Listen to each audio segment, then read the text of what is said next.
If we haven't met, I'm Barbara Snyder, and I'm president of Case Western Reserve, and I'm delighted to be here for this very special celebration. The contributions that our honorees make to our campus help make our community a more inclusive, stimulating place to learn, to work, and to grow as scholars and as human beings. I am really proud of the culture we've created since the university adopted our strategic plan called Forward Thinking in 2008. Development of a diverse, inclusive campus community is at the core of that plan, and our values are all around doing that. We were very fortunate to attract a great leader to be the first Vice President for Inclusion, Diversity, and Equal Opportunity, and that is Dr. Marilyn Sanders Mobley. She came to us in, my gosh, is it 2008, Marilyn? Nine. Okay, I thought, my gosh, it can't be that long ago. Okay, 2009. Time is flying when you're having this much fun. She has done a number of things since she got here. First, and perhaps most importantly, she has overseen the creation of the university's Diversity Strategic Action Plan, which she lovingly calls the DSAP, as we have an acronym for everything. And that, of course, is our roadmap for the future. She launched the popular Power of Diversity lecture series. She developed the university-wide Diversity Leadership Council. In fact, that was one of the very first things she did when she arrived on our campus. That is the group responsible for choosing today's honorees. She also created events like this one to honor the achievements of students and faculty and staff who embody the principles of inclusion and diversity and contribute so much to our community. You're going to hear from Marilyn in just a moment, but I want to take the time to congratulate each one of our award recipients. And I know you're going to be recognized later, but I'd like you to stand up when I call your name so that we can be introduced to you now. Carmen Naso. Carmen, congratulations.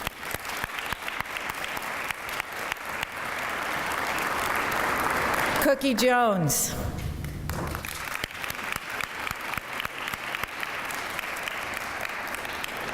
Michael Knight.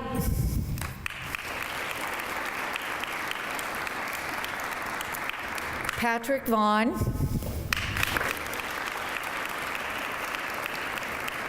And this year, for the first time, an entire department, so anyone who is here from this department, I ask you to stand up. That is the Department of Research Administration.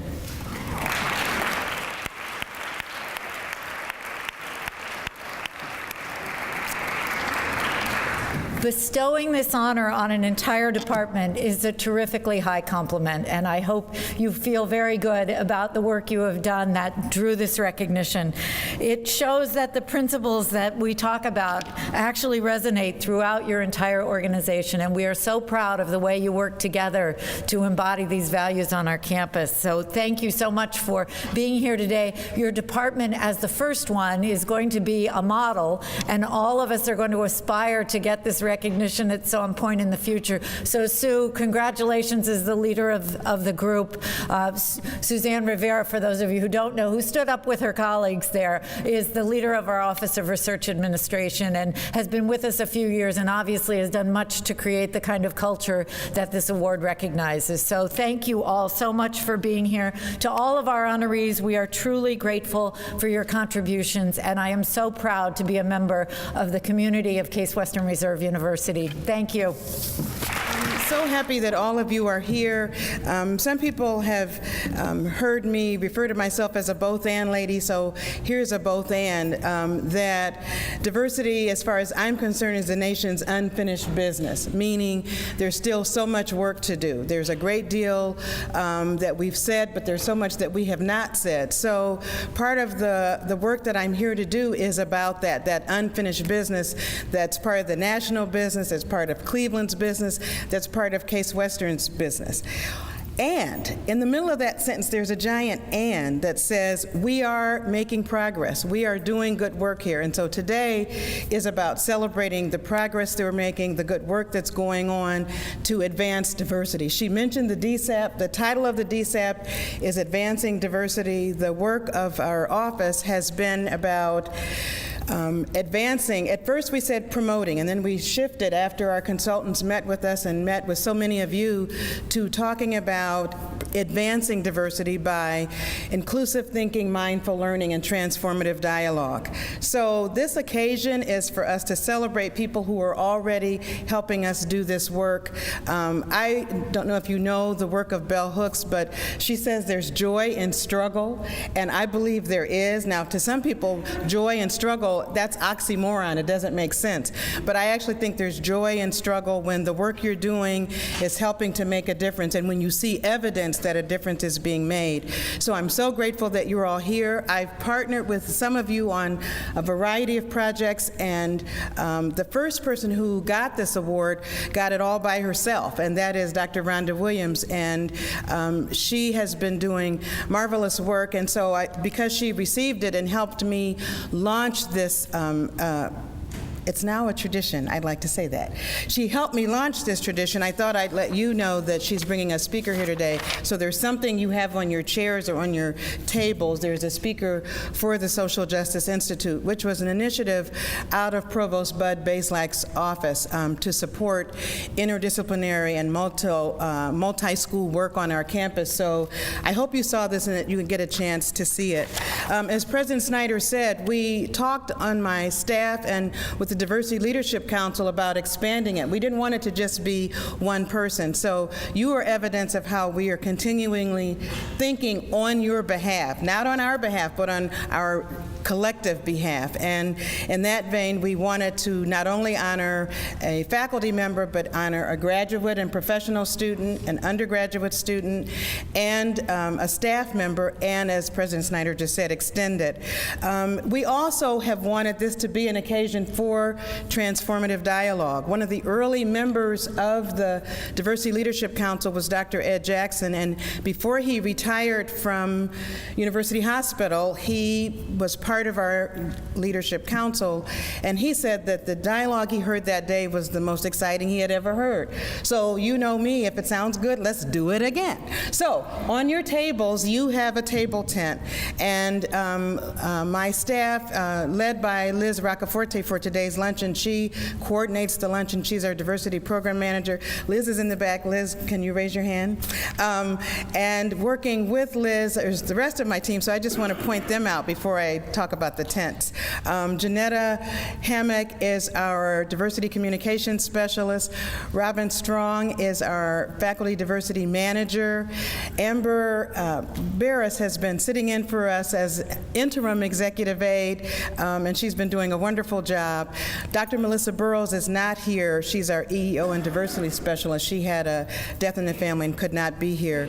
But my staff, at our staff meeting, we talked about, okay, what do we want the table talk to be? So this is your assignment while you're eating, okay, please. Your assignment while you're eating is to talk about the question.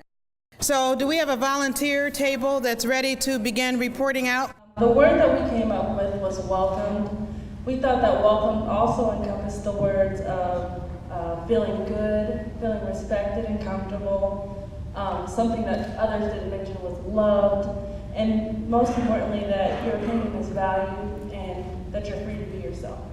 Hi everybody, my name is Isabel Sanchez Cummings. I'm with the Office of Research Administration. It's nice to see all of you. I see a lot of familiar people. It's good to see you.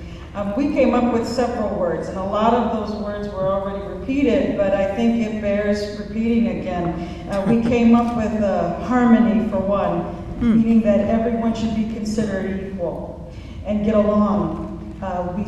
We chose appreciation, meaning that we can appreciate everything that every individual can bring to the table, and the acceptance that everyone does has something to give. We also talked about innovative. We selected that word because to be creative and to come with new ideas and new viewpoints, and it came in the framework of technology that you have to have a diverse set of ideas and rules to be very creative and come up with something new and exciting, and that really embodies the idea of what a research institution is all about. We came up with the idea that it's just the right thing to do. It's right to give everyone an opportunity if they can do it. We also said inviting or welcoming, and it's not just accepting the individual, but accepting the fact that they can contribute, not to assume or guess, but to know that they can give you something. We also said expandable, that it makes us bigger, that it creates a sense of wholeness, that helps the entire group achieve things, that it's sort of the idea that a high tide raises all boats. We also mentioned the word listening, and that every single voice is important, and that everyone deserves to be heard. Thank you.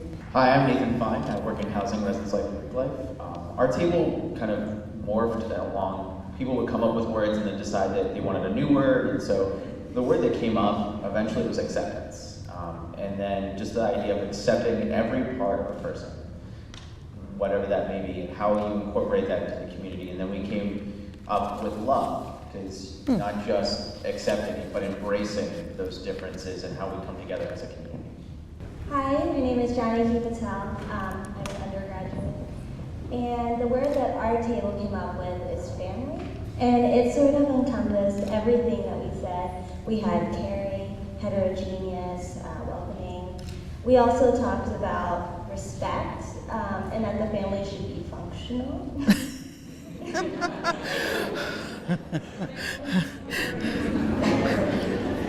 Because often that can be an issue. We talked about the importance of family, maybe biological, but also non-biological, and that an environment that is inclusive is also one where you feel welcome and accepted. Hello everyone, my name is Tyron Scott and I'm a first year law student. So we came up with several words, actually a litany that have been repeated already. So I'll give you some of the more obscure ones. We came up with titillating, yeah, you can just interpret that one. Epiphanous, in the fact that when you're in an environment where people are challenging each other, you should be experiencing different ideas that pop up to you that you never, I guess, expected before.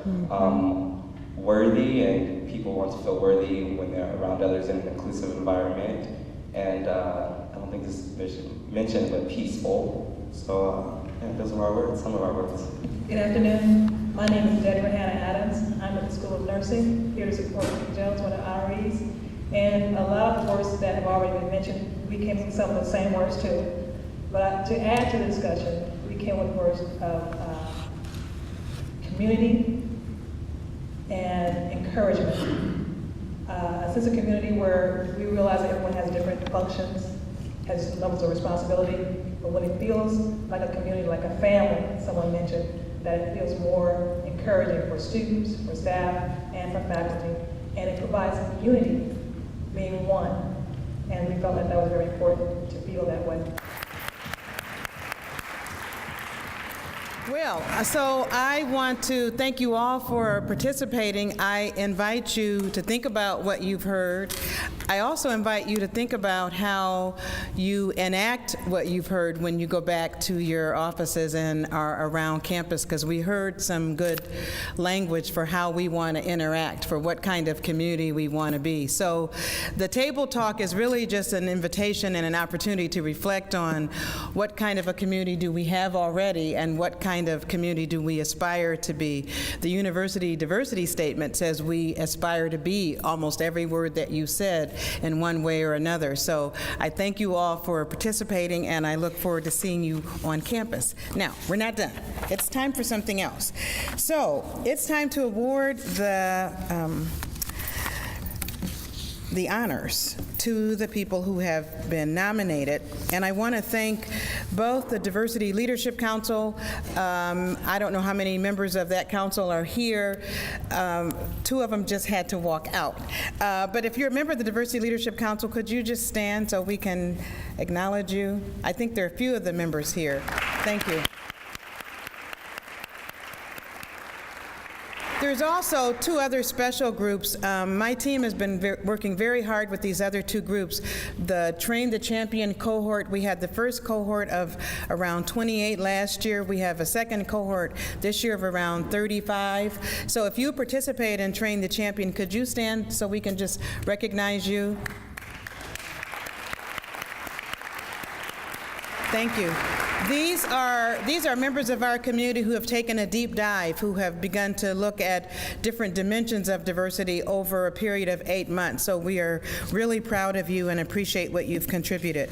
So I'd like to get on now to our awards. The first one goes to Patrick Vaughn, who is receiving the Undergraduate Student Achievement Award.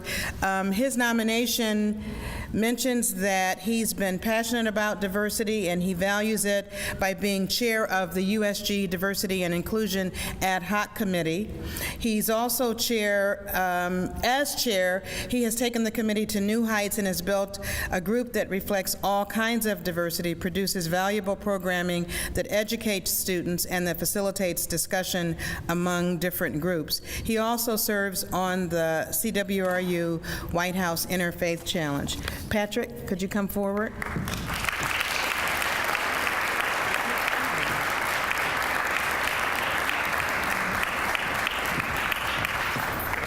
Congratulations. Do you want to say something? Yeah, just quickly. Okay, quickly. I just wanted to say that it's a really big honor to be an undergraduate student and to be compared at such a level as so many amazing people. It's really amazing to read their bios. They're incredible people. And I just wanted to thank all the people who helped me get here. Dr. Mobley, who always helps me stay open-minded and helps talk through things with me, as well as Melanie Scanlon of the Office of Student Activities and Leadership, and Divya Agarwal from USG. So thank you.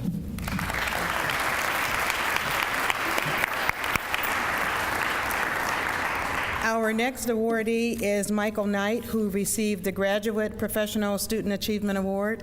And according to the nomination, throughout his time at CWRU, he has been instrumental in encouraging students to address the needs of diverse communities through the organization of mentoring initiatives, including the Journey to the Medical Profession at John Hay and Shaw High Schools, and the Passport to Manhood program at King Kennedy Boys and Girls Club. These mentoring initiatives have worked to inspire youth from diverse backgrounds to live healthy lives and to pursue higher education. He also served as the Minority Health Chair for the Case Western Reserve University chapter of the American Medical Student Association, where he was responsible for implementing cultural awareness programs for the students of our medical school. Additionally, he has been active in the admissions committee and assist the administration with minority recruitment and retention to promote diversity and inclusion. Michael Knight, could you come forward?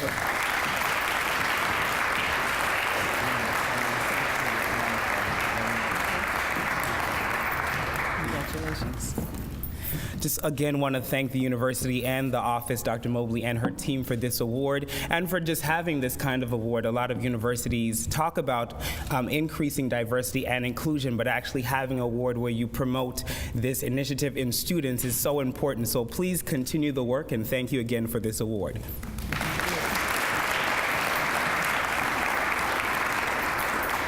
The next awardee is Professor Carmen Naso, who received the nomination for a Faculty Leadership Award. As the only out gay faculty member at Case Western Reserve School of Law, Professor Naso continually demonstrates his dedication to diversity and inclusion on our campus. In his job at the Kramer Law Clinic, Professor Naso educates his students in developing essential skills as a future lawyer. The clinic provides legal services to low-income and disadvantaged clients in our community. As an advocate for LGBT rights within our law school, he participates in Lambda Law Student Association, encourages students to speak up for their rights, and offers an often needed listening ear. He goes out of his way to connect with first-year LGBT students by lunches and activities designed to encourage open dialogue and support.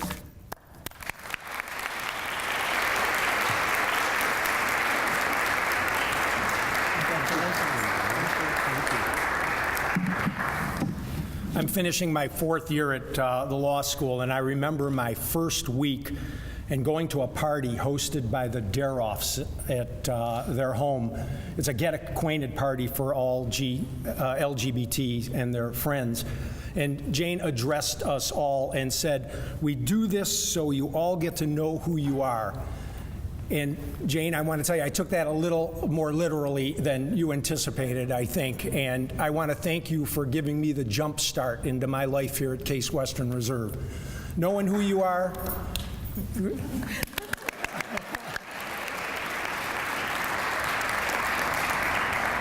knowing who you are and being who you are two different things, of course. And so I want to express my gratitude to my colleagues who are here, too many to mention right now, for not only teaching me how to teach, but also letting me be me all the time without a second thought about it. And most importantly, most important people in the school, in the room, are the students. The sweetest words I hear every day are, "Professor, do you have a minute?"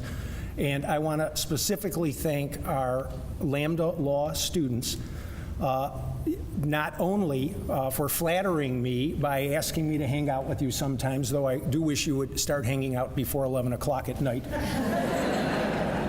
but I'm really honored that you would nominate me for an award like this. Most importantly, though, being with you has really empowered me to make decisions on how I choose to live my life.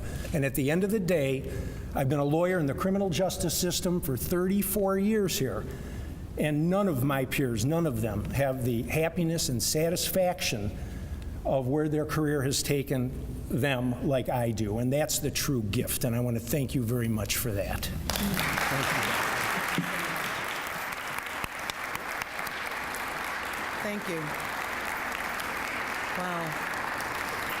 The Staff Leadership Award goes to Cookie Jones, and according to the nomination, Ms. Jones is a 19-year employee of Case Western Reserve University at the Francis Payne Bolton School of Nursing, who I believe epitomizes the promotion of respectful dialogue and building of community. This nomination says that about her school, about her. Ms. Jones' official title is clerk at the School of Nursing, but she does much more.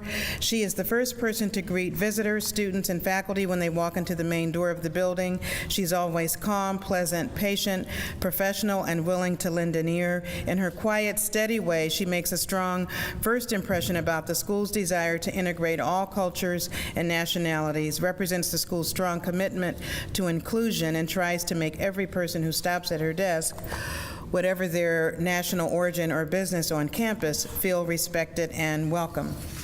Cookie Jones.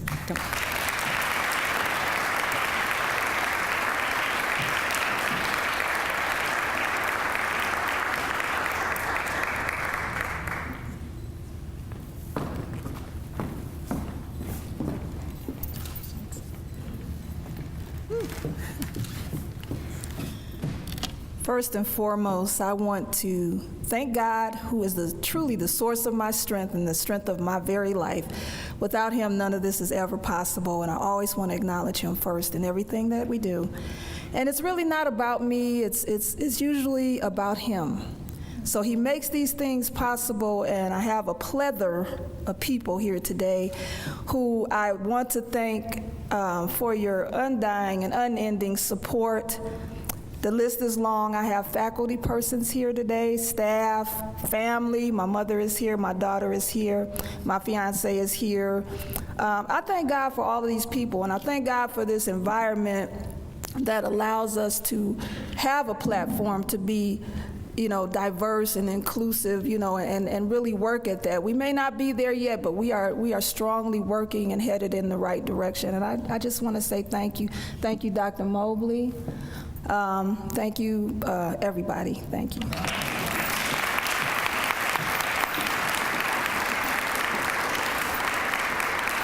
And then, as you heard President Snyder say, we have added one last category, so we're really excited about this kind of a category where a whole department can be recognized, and the Office of Research Administration is the one being nominated and awarded today. The Office of Research Administration has undergone many changes in the last year. They merged two offices into one space. This presented interpersonal and logistical challenges, but they made a commitment to build a workplace that values diversity of all kinds, and they've taken numerous steps to build a sense of unity while honoring and celebrating the differences among their very diverse staff. They hosted a Safe Zone training workshop for their entire staff. Employees and visitors are now welcomed by many Safe Zone stickers on their doors, signaling the Office of Research Administration is a safe space for gay, lesbian, bisexual, transgendered, and questioning faculty, staff, and students. I'm so used to saying LGBT, I said it all. I got it. They also began having monthly all-hands meetings during which staff were encouraged to share milestones and kudos. Through these meetings, they have jointly shared in celebrations of birthdays, bar mitzvahs, graduations, births of grandchildren, and other important events. In the fall, they posted a giant whiteboard in the office encouraging staff to post quotes, photos, questions, and happy announcements. This led to the organization of a Who Had the Funniest Childhood photo contest, where staff were encouraged to tape up a school photo from their youth and vote on a winner. The variety of photos showing differences in their ages, socioeconomic backgrounds, and types of schools they attended was a touching reminder of the diversity of experiences they all bring to their team. Could the Office of Research Administration leader, Suzanne Rivera, please come?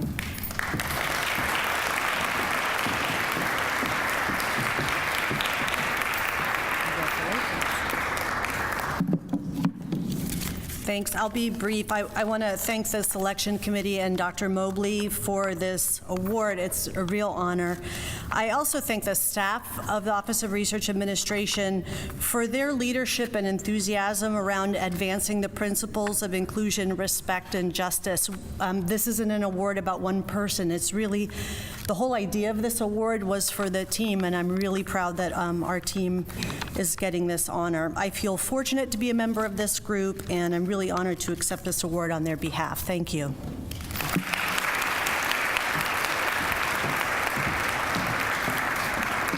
So we know you have offices to get back to. We thank you all for coming.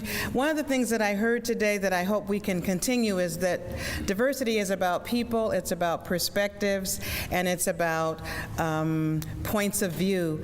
We in the Office of Inclusion, Diversity, and Equal Opportunity are attempting to have a strategic leadership position.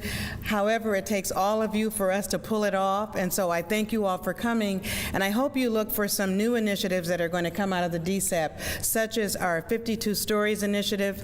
We are going to be working with you. You'll hear more about it later, but we want you to start thinking about what kinds of diversity stories are part of this community that have not yet seen the light of day, because our job is to help some of those stories get to the light of day. We also have been talking about intergenerational mentoring circles.